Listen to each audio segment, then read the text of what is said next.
And we're off and running. Welcome back to the Currency Podcast. I'm glad that you stopped by. I wore a button-up collared shirt today because I'm worth it.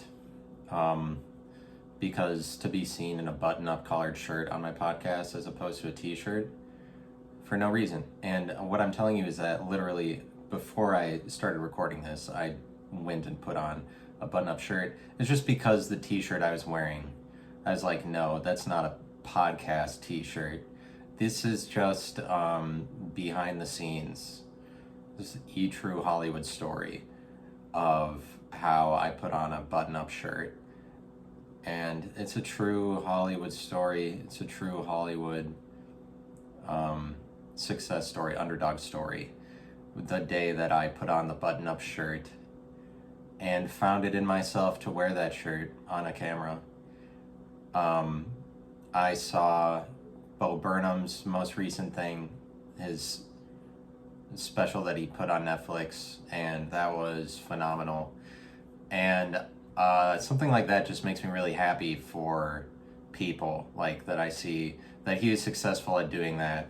That just makes me really happy that he goes away for a while and then he comes back and he makes this like really great piece of art, and it should do well and shit like that. That just makes me happy to see somebody be successful, like saying something new when there's just so much shitty content.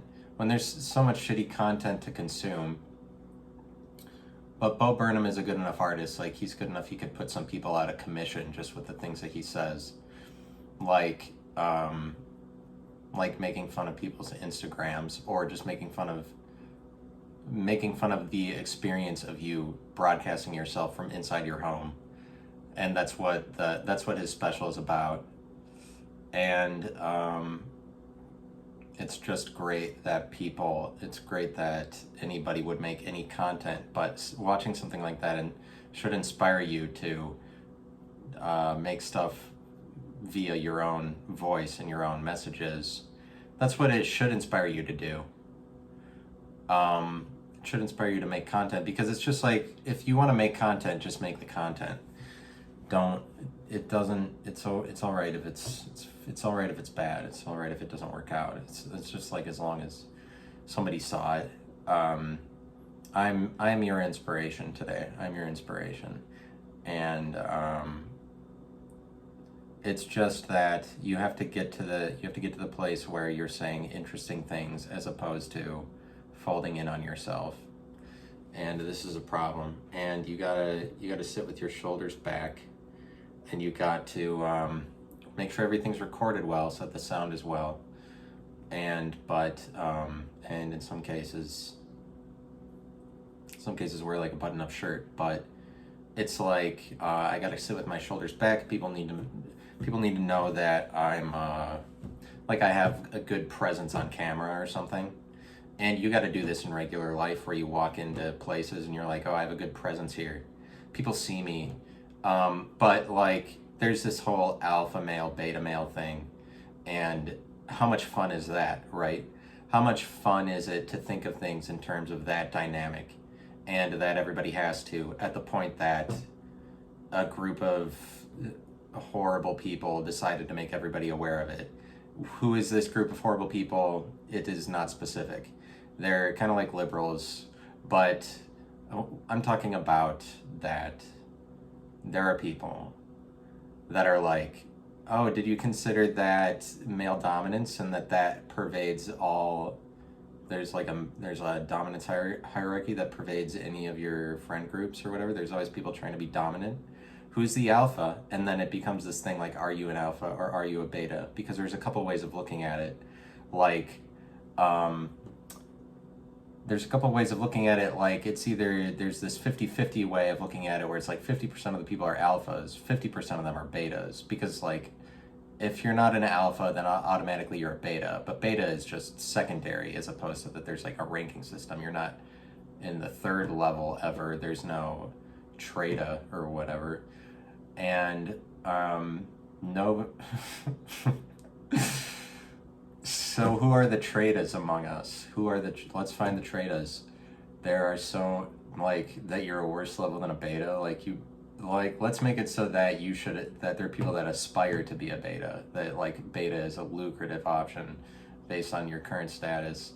But it's just like, there's a group of people that there's a community of people that enjoy promoting the idea that everything plays out in this alpha beta male dynamic. And of course it does to some extent, and that's why it catches on, and that's why everybody starts using it in their language, because it's true. It's just that at the point that we use the language for it is the point that we become divided into these groups, where it's like people are betas and alphas, and don't try to get around it, because what are you trying to do? You're trying to be an alpha. It's like one of these riddles that society impresses on everybody else, because that a community of people impresses on everybody else, because they introduce this popular way of dividing people, that it's like, because everybody wants competitive advantage, and it's like there are some people that are introducing this beta alpha male thing just so that people feel lower than other people, or people who are alpha now are trying to not make it look like they're always trying to do that, because of awareness that's introduced in the situation. And it's just this unfortunate awareness that gets brought into the situation that is always the thing, like between gay and straight. Like, it's not like 60 years ago we weren't using those terms so popularly that we would automatically divide people into those groups, but now it's like, oh, you're in one or the other, because language that we use across our society dictates that you fall into one of the groups, because that division is so harsh, and we don't typically recognize other categories. We're not like we recognize bisexual as, oh, that's the bridge between the two of them, but this is like, it's stigmatizing as long as you have fewer groups, because you could really just you could divide bisexual into gay straight and straight gay. Like, there's people that are straight gays among us, and then people that are gay straights, and then you have 4 categories. So it's like the spectrum goes from fully gay to and then it bleeds into gay straight, and then it bleeds into straight gay, and then it continues over, and then at the far end of the spectrum are the people that are all the way straight or whatever. But I'm just saying, you might as well go 4 categories and then from there subdivide. But it's like that division happens at the point that we're like, oh, the gay people are over here, so that if you're like a stone's throw into gay, then you're gay for all your life, and that's how gay works. And so watch out for that. But it's just because, like, introduced into our language. But people are like beta, alpha, and the thing is, try not to listen to anything that anybody says. Stop listening to people, because people in their groups and in their communities come at you with like, oh, well, our community believes in this, and as long as everything is doled out through popularity, then our community has just as much right to influence your language and what you think about yourself as anybody else. But there's just a lot of games that you can participate in. Some of them you can't escape from, because in our language everybody is bombarding you with, oh, are you gay or are you straight? There's gay, straight. And now you have to, it's just that, like, at the point it's in the language, now you have to figure out which one of them you are, because this is now, the genie is out of the bottle. You can't go back to when we were oblivious to complete dividing people by these lines. And this is what language does. It just creates a lot of division. This beta, alpha creates a lot of division, and it creates division because people now have to recognize in themselves which one they are, and then see themselves as different from the alpha or different from the beta. But like before that, and it's just like figure out the leaders in our community. Where are the leaders? Oh, where are they? Do we see any of them?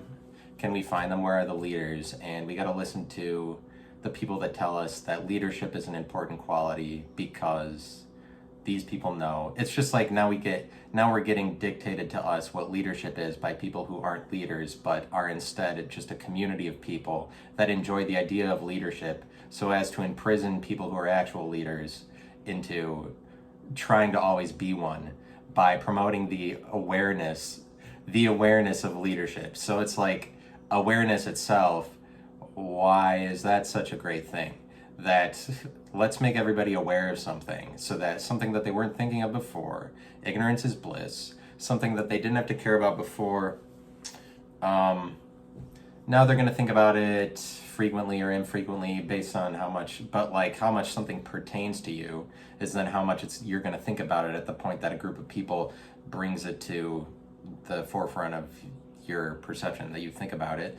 If you're more susceptible to the disease that a community of people introduce into the world, then it will resonate more with you. You will think about it more. You will be more imprisoned by the awareness of that disease. And it's just that some group of people who don't like masculinity are like, we're going to make everything about this alpha beta male thing, and it's not on them, it's on the entire society has this problem already, is why it becomes adopted across the board.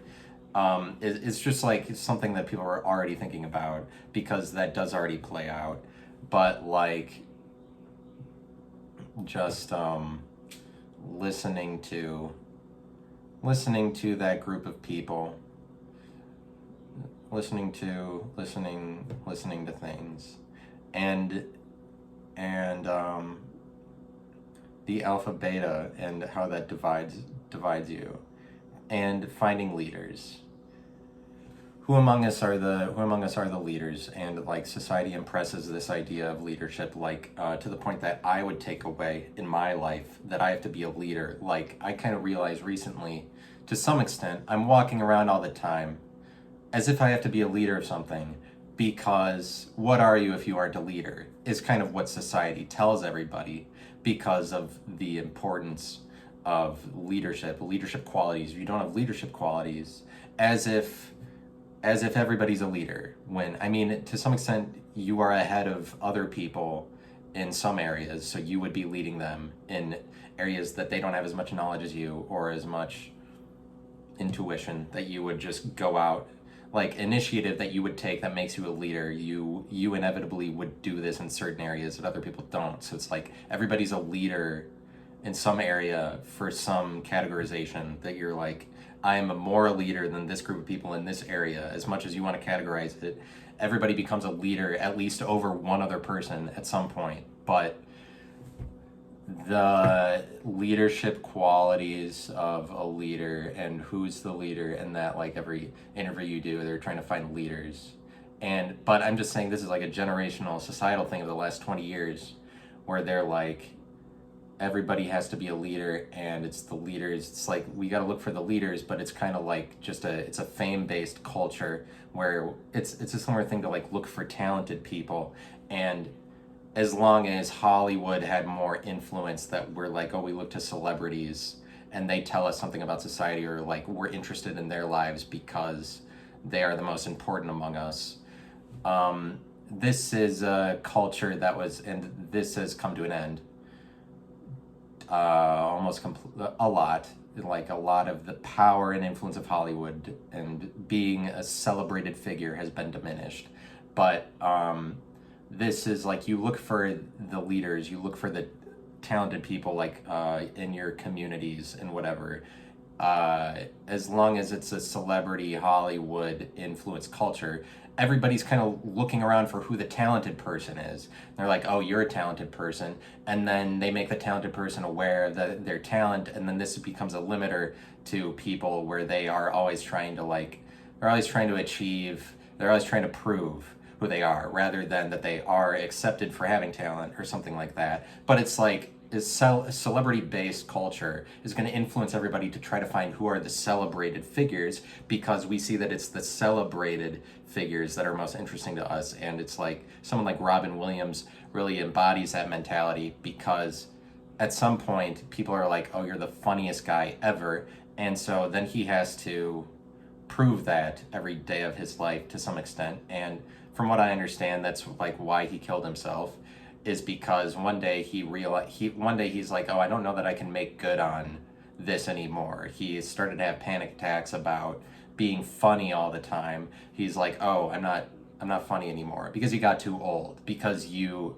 lose your ability to do what you used to as you get older to some extent all the time. But he just like crossed some threshold where he's like, oh, I can't be funny the way that I was. And so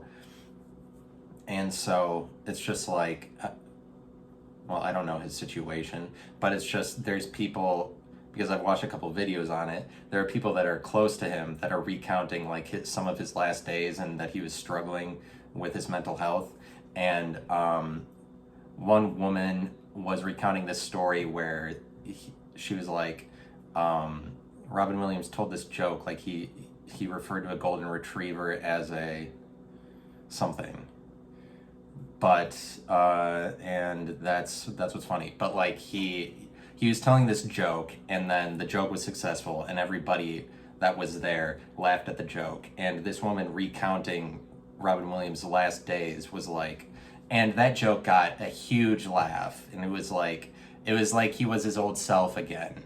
When, like, I would say that it's people like you that are the problem, or contributing to his death, because you're making him constantly prove that he's like the funny person. Like, I would say that maybe at some point funny takes a back seat, where you're not like, maybe you're more concerned about him rather than that he's always having to be funny, and that him getting back to that is what would have saved him, or something like that.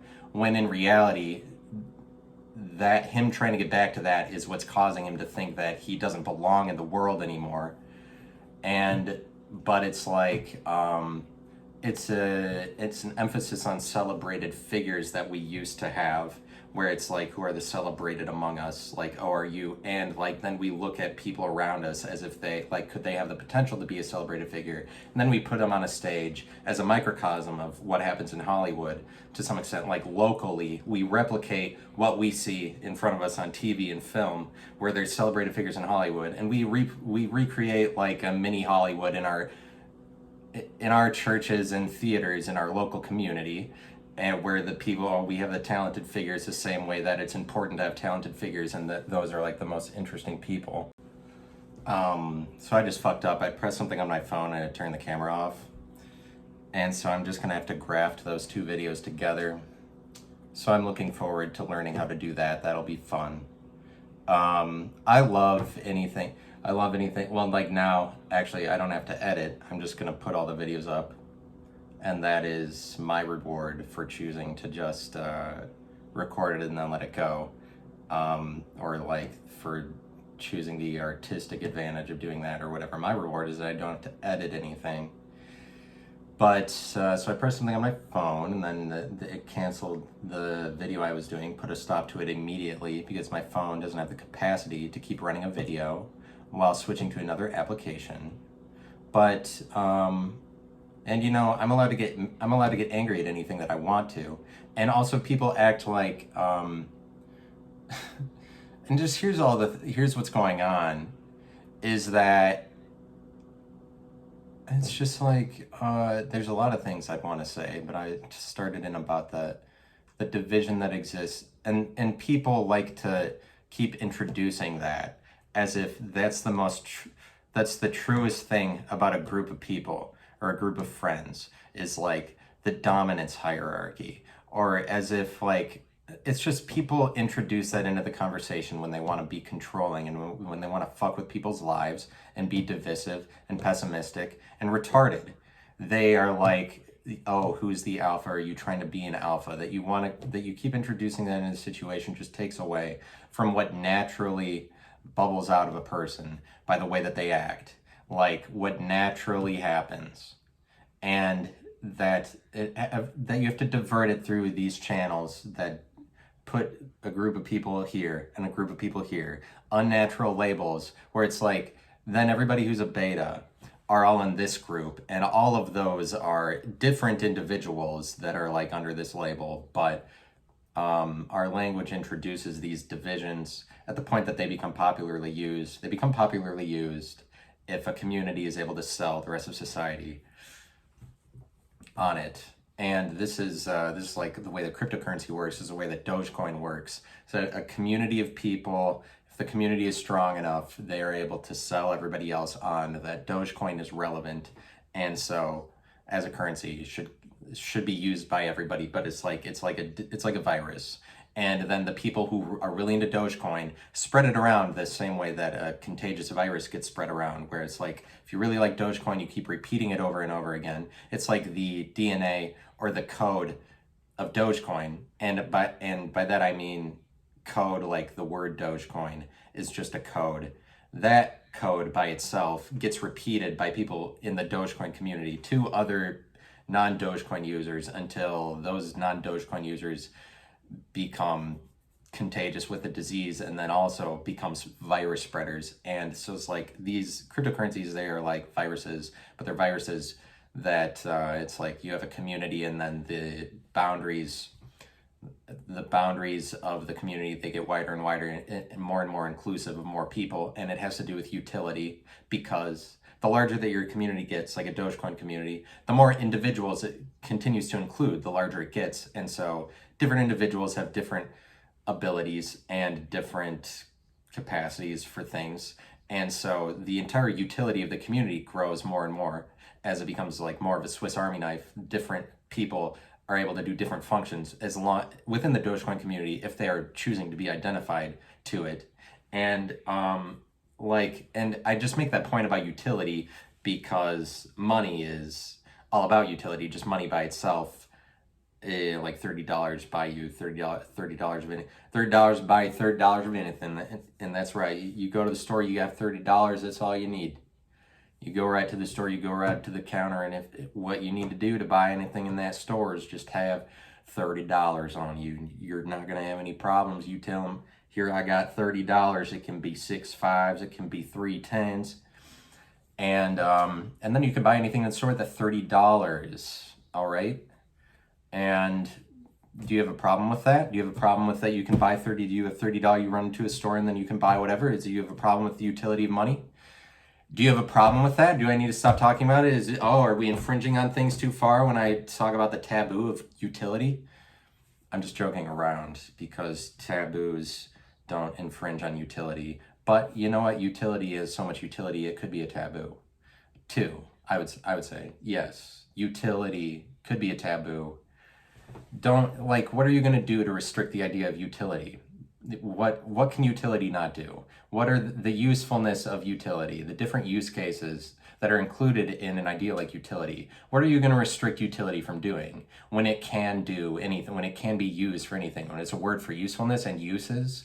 What are you going to do about uses? Are you going to stop uses from happening? You're going to say that uses, ways that things can be used, that is like limited to a number. Like, where does utility end? And I've already spoken on like too many things. I don't know what my topic is.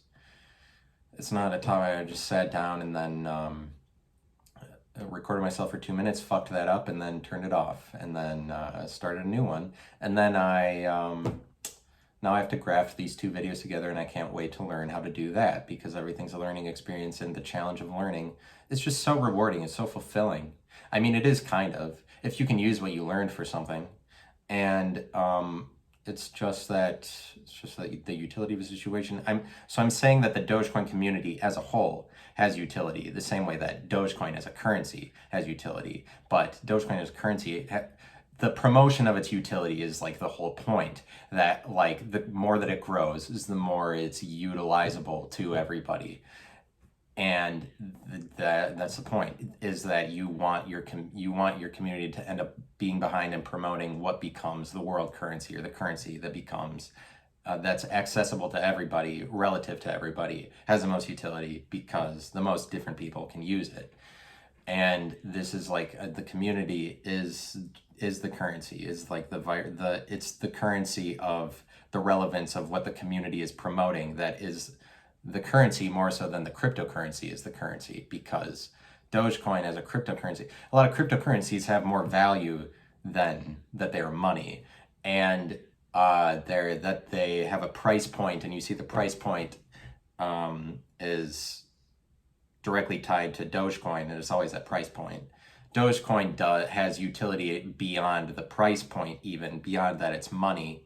Some of that is, it's reflected as a community, but it's reflected a number of ways, and most of them are versions of relevance, and the promotion of it is the promotion of current and like renewable use, like the ability to continue to be relevanted, re-raised again, reborn, like reborn in a present moment over and over again. This is what the term relevance is for. That's what that's about.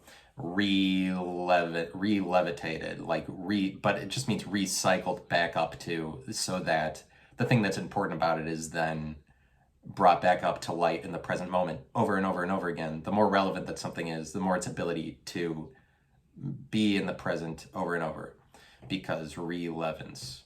And that's what God told me. God told me that in my heart. He said, you need to talk about relevance now. You need to now, because if you don't, you are no one. Your life is unfulfilling. You suck.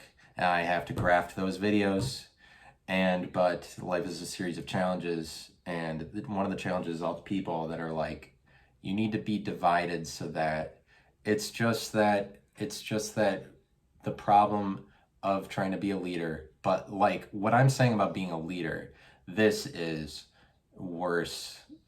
This is what I want to communicate. There's something dark about this leadership thing. It's like too pervasive.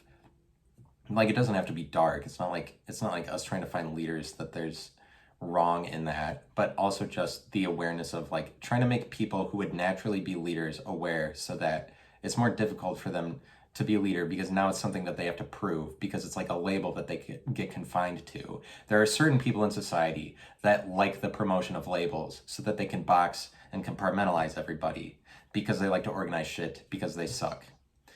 And that is, some people are like that. Some people are break of containment. Some people are enforcement of containment. Some people like authority. Some people don't like authority. And that's like men and women. Men don't like authority. Women do. It's kind of like that. But so it's women who suck. It's women who are awful. It's women that are doing these things. It's not women though. It's like femininity, because there's just as many men as there are women. There's plenty of men that embody the things that women do. But obviously all of this sounds very sexist, but it's just like, no more labeling people as sexist. Like, we need to be able to talk openly about genders. The more that people put everybody into a box for an opinion they have, that like, it's just that it's risen to the point where any opinion you say, oh, men do this, women do this, sexism. You're a sexist. And the sexism, it's not women that promote labels, okay? That would be sexist. It is not that. It's men and women that do it. And it's just that a community of people that has a special connection with the idea of sexism finds it in themselves to attribute sexism to everybody, to dole it out. Like a special group of people who are like in tune with sexism and the idea of it are like the authority on it, literally, because inherently they speak on sexism. They're more interested in it. They want it promoted in the world. So therefore they start ascribing it to people because they are in tune with the idea enough. And then, but it's just like popularly sexism is used now to label people. The labels will always be something at some different time. It's just artistically we evolve through them, and you as a person would be best to not adhere to any one of them single-handedly, so that you're not always defined by one thing. But maybe you like containment, maybe you like always being defined by one thing. And but leaders, and it's like I would think that leadership is so important that like I become defined by leaderness. Like, oh, I want to be that all the time. Like that's something that you have to be, but that can be screwy for you. if you always think you have to be the leader of something, because, and the reason that's screwy is because you find yourself in situations where you are the loser and you are not the leader because you aren't the leader all the time. I'm saying the idea of being a leader can, if you're susceptible to it, which is like, I guess I would be, maybe you're susceptible to it, you're more concerned about winning versus losing. You always think you have to win is a similar thing. Then you are more susceptible to the disease of always having to be a leader that's promoted by a community of leader delegating fuckers that fuck up the earth. That they're like, oh, who are the leaders? It's just people who hate somebody who would naturally find it in themselves to be a leader, that want to make anybody aware or something like that. But it's like, I'm just telling you, don't get caught in the trap where you think you have to be a leader all the time, because you always find yourself in situations where you are worse than another person, like either socially or physically, like that you wouldn't win everything. But if you think you always have to be the leader, this will bring you anxiety, because you're like, oh, I'm not doing what I'm supposed to, because in order to be a leader, that means you have to be one every single day, every single moment. That's the alpha beta thing too, is if the only way you're an alpha is if you are that every single moment in every situation. You are the leader over every group of people, because otherwise you're a beta. Is this what's stigmatizing about it? But it's just that people introduce these labels to see if you will be murdered by the disease of them, so as to be defined by it always, so that people can be like, oh, that all that you are is leader all the time, or all that you are is somebody who wants people to grow up to be like them, or something like that. Similar thing, if you're walking around thinking people should grow up to be like me, then it's too bad that you are susceptible to that set of ideas that the world was telling you that it's like important or gives you value or an identity to be that. Like, oh, what will really give you an identity is if people want to grow up to be like you. So you might buy into that and usher in an era in your life where you're like, I'm in relationship with the guy, like I'm being the guy who is looked up to, and you then aspire to be that all the time. If that's something you put to be like the highest value, you're like, that would be the greatest if I was that. And so it's not like it's so nefarious as it's a disease that kills you, because it is just kind of like if it is a disease that's defining you, it's already something that you're strongly related to. And so maybe it's just something you have to overcome, that you're like, oh, that I recognize that I'm doing that, or like, why was that the most important thing to me? But it's really like, you don't even have to do any of that. You don't have to be like, I'm overcoming the label, which I used to think that you did. And you don't have to be like, I'm overcoming the label. You just don't have to participate in anybody's games, like including the one where you're like, what thing am I defined by? Which, like, I was playing that game for a really long time. And just like the becoming aware of walls around you, and then those walls are given a specific name. That is the name of the game that you are playing in. Like, you can consent to a game of Monopoly, and then while you're playing that game, you're kind of within the walls and the boundaries of the code for Monopoly, and you are always in that. And I'm just reading a text that came on my phone. And like, but what I'm saying is that to some extent, it's because you're always inundated with people's language and people's ideas. You'll be influenced too, because we speak in words, and words are always these definers. But because we speak in words, this is the problem with society, is the only way that we communicate are in these defined properties, and then the mood that you receive from other people is contained within these properties, because each one of them houses an idea. Each property houses an idea different from the others, and they're kind of like a mood or a perception that you can receive that is the characteristics of, like, lively are different from the characteristics of funny. And so if you hear in conversation that you're funny, like this is a perception with a certain set of emotions that is like it pertains to you or it doesn't, but you, because everything is based in words and we make a lot out of what words people are rather than like who they are. We make a lot out of what word applies to people. Then people find an identity by trying to be a word. But like the words are always finite properties that are being used to describe an idea that is more an idea behind it that's infinite, because there's only like an infinite thing that could produce.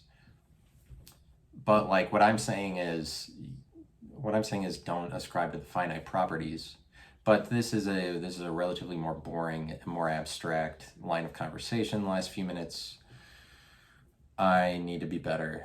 I need to be better at what I'm doing. I need to not be boring. So as to talk about kind of rhetorical things that I always talk about, because it gets rhetorical. But it gets rhetorical when, like, the more rhetorical that you get is the more that you're just like not. It's just that you end up thinking in words, you end up thinking in confining properties because everything is spoken in words.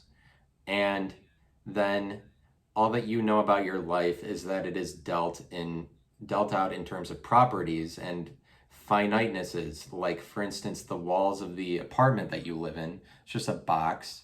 But this is a way that you're packaging yourself through life, is that you live in this apartment with these decorations. Like, this is part of my essence, is like the way that this apartment is, because, or like like the way you decorate it is a way that you're packaging yourself to other people, like it's an advertisement. But it's always relatively an advertisement or related to, it's always relatively an advertisement when it's like in finite instances.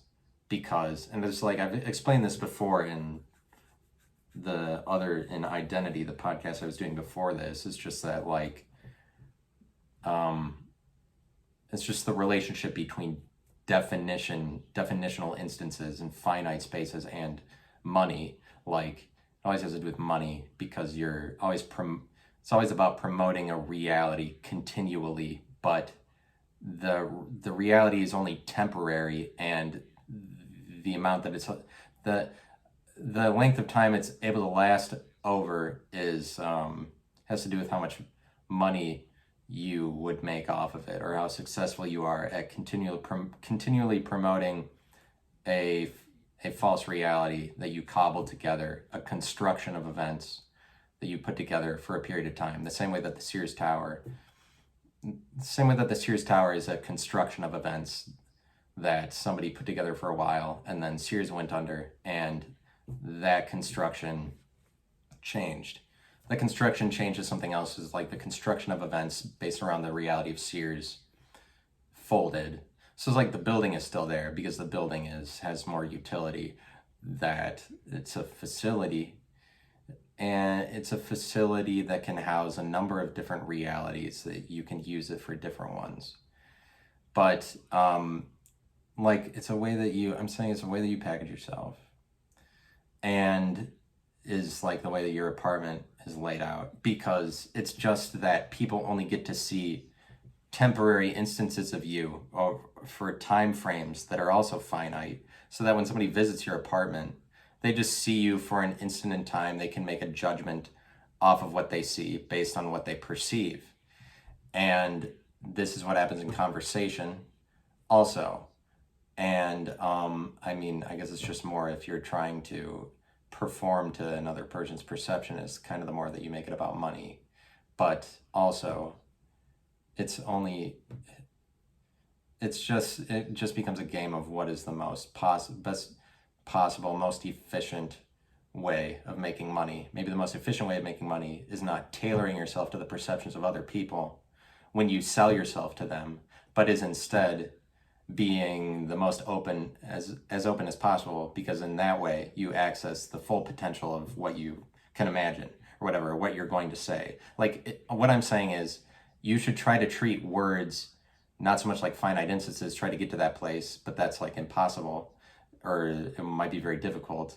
But like if you could get to a place where you're not considering the words coming out of your mouth, and this is a place like not listening to other people, not tailoring it to the perception of somebody else, like thinking about somebody else's perception, you can sum this up as listening to them.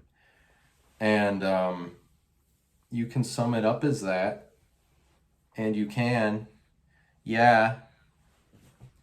sum it up as listening to somebody else. And it's just like, even as I make this recording, I can think about how certain individuals that I know would perceive it, and that makes it worse. That makes it worse delivery. That makes it less fun for everybody, because I'm taking the time to listen to somebody else rather than listen to myself. Or like, if you're listening to somebody else, then your delivery method is like vicarious through them, or like slightly dependent on them, because you're trying to filter it through what they would see. But like I'm saying, don't listen to people. Don't listen to, I think that listening is one of those things that it's like 100 years from now, we could look back on the way our society is playing out currently and be like, oh, that was a time when people thought they had to listen to each other. Like, listening is important. They're like the listeners, yeah. Like they're Quakers or something. Like that's just a pervasive ideology of sorts, that we have to listen to anybody. Listening. You have to listen to things. This is like 100 years from now, we'll be like, oh, that was like, they thought they had to listen. Everybody was listening to each other. Isn't that funny that they carried out in that practice, that tradition of listening, that they thought that they had to do that? What a silly way that civilization used to be constructed, that everybody thought that they had to listen to everybody. But with the kind of thing that I'm talking about is like listening is just a verb. It's kind of like hearing, but that a community of people has convinced everybody that listening is so much better than hearing, when those are two very similar verbs. Like that you need to listen in relationships. This is to some extent influenced by TV and movies over the last however many years, romances that say, in order for you to have a perfect romance, which isn't really realistic in reality and for your actual relationships, but like more perfect romances make it so that you have to hear and meditate on everything that somebody else said. But it's like people in real life are carrying out these realities that would you'd see as like romances on TV. Like there's always somebody in the apartment near you they're like arguing about their relationship, and like somebody is always mad at somebody else for not remembering the time they went to this restaurant, because they were supposed to take that experience in and meditate on it enough so that it was listened to, so that they listened to everything, that like they listened to an experience enough that it was imprinted in their memory forever. Like people act like you have to listen, or that things are to be remembered, or like as if you have any control over what one person is going to remember. Like they are going to remember what they remember, because to them certain things are impactful and certain things aren't. And like you would have any control over what somebody's going to remember, what somebody's going to listen to, is bogus. You don't. It's part of the, like, school is kind of like a church, and to the extent that the church influences society to think in these certain ways, because it's an ideology that's promoted and continually relevant in the world. School is like a church, where they also are a community of people that their ideologies and choices of words, nouns, and verbs that go along with their environment and their reality, they are also an ideology that promotes certain things that influence society, because there's a large community of people that believe in like the education system. And like what I'm saying is listening is part of the education ideology that's permeated society, when it's like listening, besides that, it's just gotten around to everybody that like, oh, you're supposed to listen, because people are able to convince each other that they're supposed to listen to them, or else they're like a bad person, they're a bad listener, or they don't have empathy, which is just another one of these stupid labels where it's like, oh, I got you now because I figured out that you don't have empathy or something. Like listening to people that like, when in reality it's like, who is to be listened to, and for what reason? What are we? Who needs to be listened to more than anybody else? That I know for sure that somebody like somebody who says that they deserve to be listened to actually does. Like, um, just more on listening in the future. I hope I didn't kill. Well, like I have some time left. I keep talking about listening. Listening is it's just so much fun for all of us to listen. But who is to be listened to, and why, and for what reason? How are you going to convince me that you are more to be listened to than I am, when we both live on the same earth and we both grew up in the same country and we both had a time frame, even if you're older than me, like you were a kid once too, and you had to make sense of the earth, I have to make sense of the earth. Who is to be listened to ultimately ever? Why would I need to listen to somebody? Why would I need to listen to a professor in college, especially when their environment is dependent on you listening? Like, and by that I mean professors need you to listen more so than you need to listen to them, because their livelihood is dependent on it. And so therefore, and especially if I'm able to recognize that, I'm like outside of listening entirely, to the point that like, but what are you going to do, professor, to convince me that you're worthy of being listened to? Especially if I see around the fun little environment that you set up, you play school, to tell me that, oh yeah, you deserve to speak to a class because society agrees that listening environments like classrooms are actual things. Like, and that's why I didn't listen to any professors I had in college. And I really didn't, because like I have attention deficit disorder. But I don't know why I make that point. Just to be worse, just to be more unlikable, more shitty. It's just, you need, just be more shitty in the earth. Be more shitty. People don't want to hear your shit. People don't like you. And this side of life is not spoken to very much, because the only side of life that's spoken to is a side of life where you you get angry, you storm out of a situation, and then everybody else who saw you has to console you back into the reality, so that you're made, so that all of the differences in your personality are evened out, and things play out like a Full House sitcom, where everybody learns a moral lesson about how they had an emotional outburst, but it was okay because everybody consoled them back into being somebody without emotion. Oh, it's really embarrassing and disgusting when you display emotion or something like that. And we need to all come to an agreement that you didn't actually have that emotional outburst. Everything was the same as it was before. Nobody is emotional in any way. Nobody's doing anything. Nobody's saying anything. Nobody has any real problems. Shit like that. And it's just, it's not like the world is an ugly place. It's just that maybe American society is kind of ugly sometimes, because they can't deal with an angry person, for one, and shit like that. And they act like anger is embarrassing. Funny.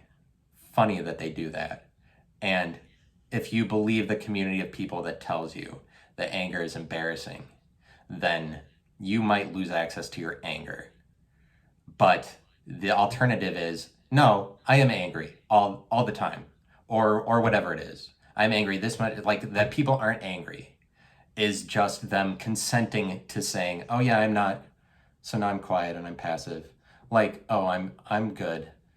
Yeah, I'm good. Yeah, bring me back into sedation land, where there's no turbulence in our emotions. Let's be sedated. Let's be societal. Let's go to society. Yeah, let's get societal, baby. Let's get even. Let's get into our communities and get communal and be the same as everybody else. Oh yeah. Rock hard. I suck. I suck at talking. I'm trying to deliver trying to deliver something emphatic on at the end of what I just said, because I'm given to presentational standards of conduct, standards of conduct, like of conduct. Any prepositional phrase is just a caveat.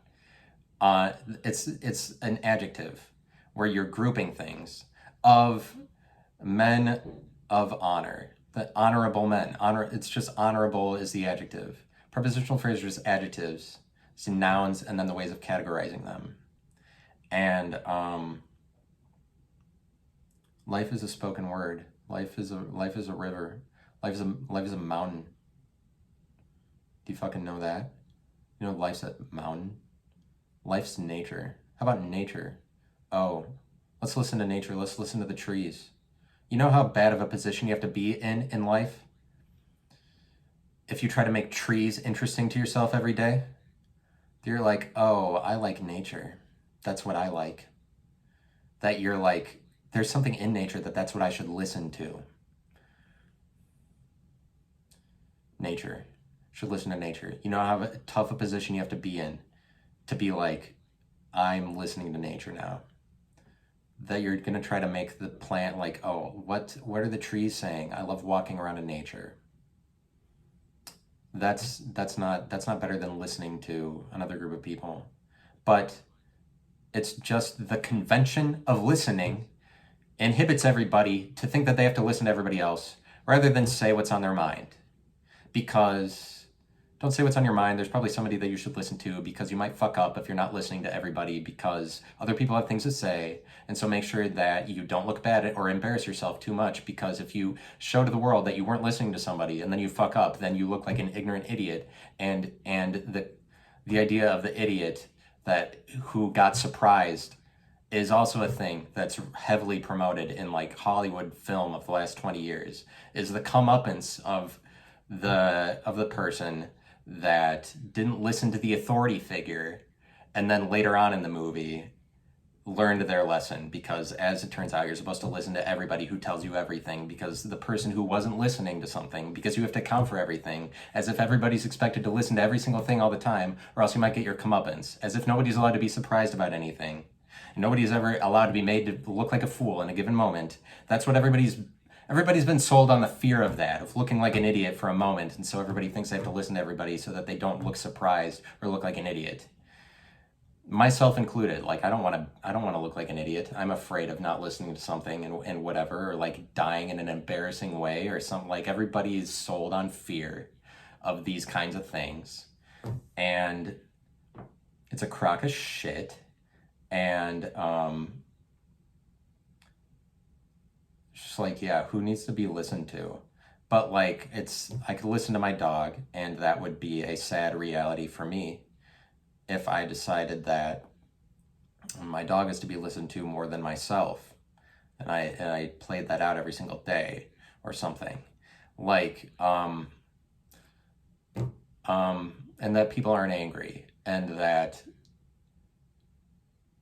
it's just that there's communities of people that are selling everybody on the idea that if you're angry, then you don't belong in society, because that's not a valid emotion. That kind of thing.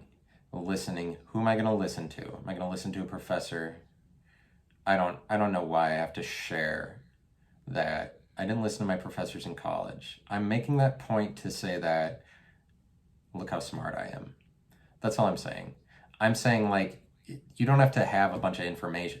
Like, I'm making that point to say that, like, I share all this information, and where does it come from necessarily? It didn't come from professors because I listened to them. It didn't come from people I listened to. It just comes from that I'm listening to things already without needing the convention of listening. Like, I don't ponder what needs to be listened to, that filter everything through the existence of listening so that I learn things. Like, clearly that's not the way that it works, because like, if I have to take the time to listen, which is just exemplary of listening itself, The idea of meditating over your words and pondering them, choosing your words, is like listening to them, which it's like listening to vocabulary that's been inflicted on you by other people, are the kind of words that come up in your vocabulary. Taking the time to reason out why it's in your vocabulary, who gave it to you, for what purpose are you saying it, taking the time to meditate on words coming out of your mouth and listening to shit rather than just saying it. You are more limited in this regard if you do that. And because in reality, it's like listening, we should question whether or not that's necessary ever, because you could come up with 40,000 different verbs that are near in nature to listening, but that we've arrived at the pathway listening to describe this set of life processes for the way that people relate to each other and talk to each other. But it's just like it gets overblown, and then people take it to the extent that, oh, we need to listen. They're so afraid of being surprised in a given moment that they're thinking about all the things coming out of their mouths. So like, oh, I hope this doesn't get back to me. Like thinking on your words is the same thing as listening to your words, but like listening to a word is like listening to a person that a person has a certain vocabulary that comes out of their mouth, a certain way that they are.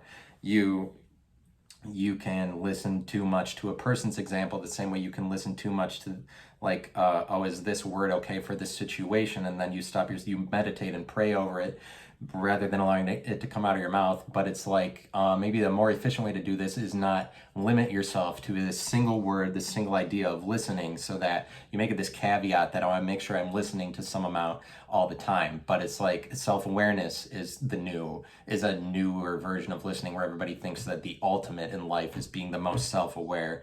And Bo Burnham said it. Bo Burnham said it in his special and he said it in his special, but I'm invoking something he said, where he was like, he brought up the point that being self-aware of things doesn't absolve you of anything, and that's what people treat it like. They treat it like you are absolved from guilt because you made it known that you were self-aware, or recognize that you were aware of things, as if that changes things about what inherently is produced from your behavior. And I think that's good. Thanks for listening. Hit that subscribe. Thanks for listening. Thanks for listening. Thanks for listening to me. Because the thing is, then it's like, oh, if I'm not taking the time to listen, then how could I ever? It's like respect, you know. How would I ever give some to get it? How would I ever expect somebody to respect me to listen to them? When it's like, people will decide whether or not the things you have to say are to be listened to or not, rather than that we always have to control for things to make sure everybody's listened to the same amount. Like, nobody listens to what I have to say. I suck, okay? I suck. Then, oh well. Then this message I have about listening, everyone's like, oh yeah, you are a hypocrite. If that's the way it is, I think it'll come through. But even if it comes through in numbers or something like that, it's just like stop. It's a fear of what is listening going to do to you if you try to tell people that listening isn't to be listened to, or that things aren't to be listened to. Then how are you going to say that you're to be listened? But the point I'm making is that I am not necessarily to be listened to. Maybe I'm just to be heard or thought of for half a second. That's up to other people to decide what avenue through which they want to think about this. They don't have to think about it through listening. And there you go. That's that. Thanks for tuning in, and subscribe and like what you see. See what you see and then like it. Like what you see. Don't unlike what you see, for sure. Certainly don't dislike it. Certainly. And believe in yourselves. Believe in your heart attitude. This morning. Talk to you later.